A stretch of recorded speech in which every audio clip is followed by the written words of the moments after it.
नमस्कार। मैं वीरेंद्र कुमार अधिवक्ता और आप सभी YouTube के दर्शकों श्रोताओं को YouTube के इस चैनल रियल नॉलेज पर स्वागत है।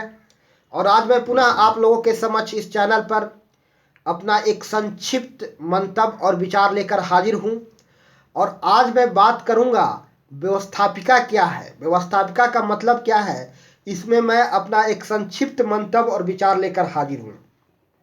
तो आमतौर पर जनरली हम सब जानते हैं, हम में से अधिकांश लोग यह जानते हैं कि व्यवस्थापिका क्या है।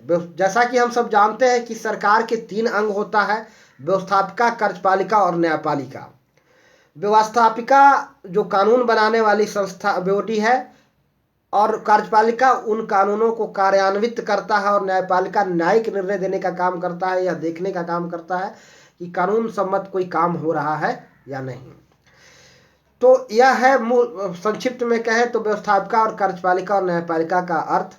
लेकिन व्यवस्थापिका क्या है, इसको थोड़ा सा हम गहराई में हम विस्तार में चर्चा करेंगे। व्यवस्थापिका शब्द का संरचनात्मक विश्लेषण करें तो व्यवस्थापिका शब्द 2 शब्दों के मेल से बना है, व्यवस्था प्लस स्थापिका।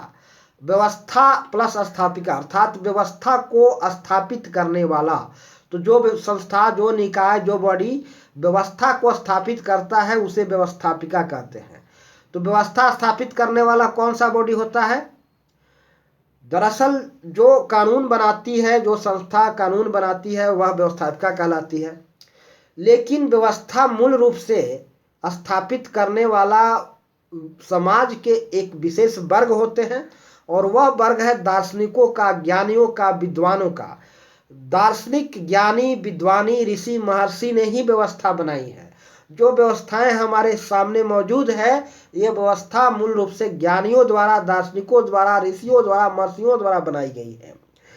ज्ञानी, विद्वान लोग, दार्शनिक प्राकृतिक सिद्धांतों को ढूंढते हैं, प्राकृतिक सिद्धांतों को पता लगाते हैं, इजाद करते हैं, खोज करते हैं, और यह सिद्धांत हमारे जीवन के सुखद बनाने के लिए जरूरी होता है।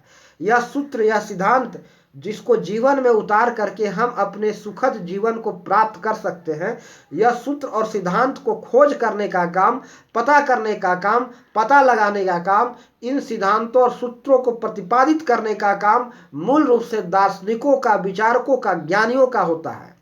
और यह प्रकृति नियमों के अनुरूप होता है। तो जो नियम और जो सिद्धांत, जो सूत्र, जो कायदे कानून प्राकृतिक नियम के अनुरूप होता है, उसे ही हम अपने जीवन में उतार कर अपने जीवन के सार्थक, अपने जीवन के उद्देश्य को प्राप्त कर सकते हैं, अर्थात अपने जीवन को सार्थक बना सकते हैं, अर्थात अपने जीवन को सुखद जीवन प्राप्त कर सकते हैं, एक प्रसन्नतापूर्ण जीवन प्राप्त करते हैं। तो यह सूत्र और सिद्धांतों को प्रतिपादित करने का काम, पता लगाने का काम, ढूंढने का काम समाज के एक विशेष वर्ग का है। वह वर्ग है दार्शनिकों का, ज्ञानियों का, ऋषियों का, महर्षियों का। और यह इसलिए इस वर्ग को समाज में सर्वोच्च स्थान प्राप्त है।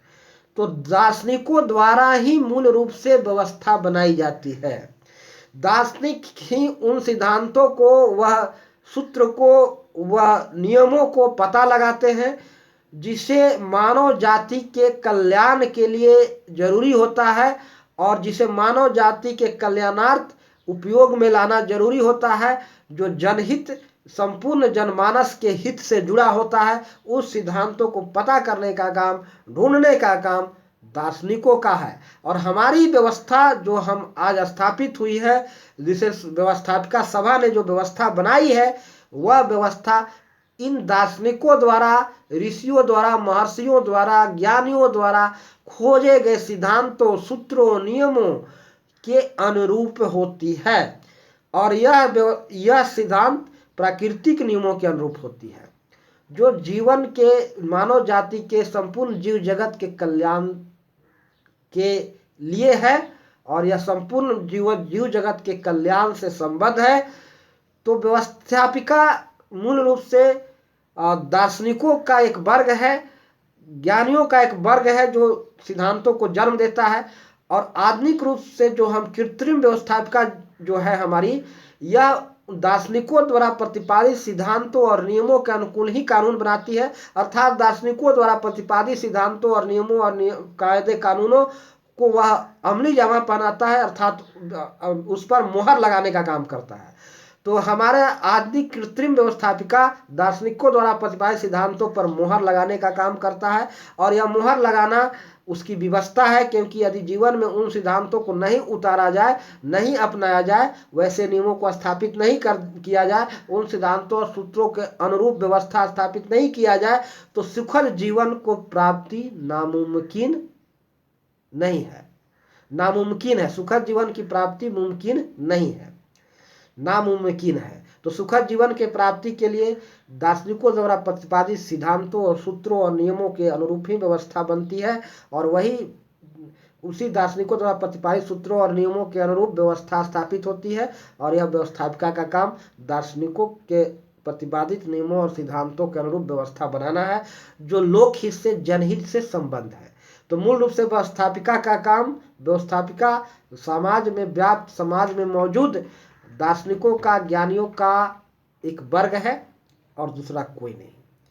तो मैं संक्षिप्त में अपनी बात को इन्हीं कुछ चंद वाक्यों के साथ समाप्त करना चाहूँगा, इतिश्री करना चाहूँगा।